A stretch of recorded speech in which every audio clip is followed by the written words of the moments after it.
akin. Alamati ka.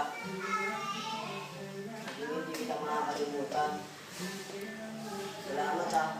For 1 year, 4 months, 30 days, and 5 minutes na nag-best friend tayo. So maganda lang. Habang po ka naman tingdadali na nararamdaman ko para sa iyo.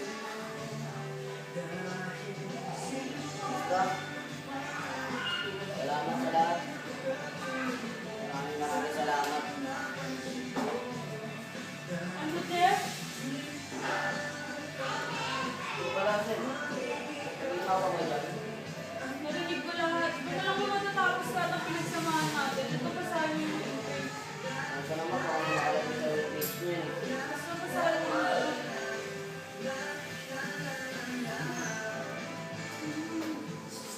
Uy, siyempre kumilangas pa lang si Jeffrey ng Medina. Umaga na pero hindi pa rin ako makatulog. Paano? Niligtas pa naman niya ako eh. Nung nakita ko ng diary mo, biglang lumakas yung heartbeat ko.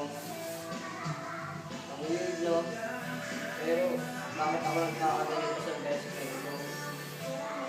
Siguro nung nagsimula ito sa may classroom ko sa daan papuntang school. Ngayon, gusto ko kung sa makita, makasama, at makausap.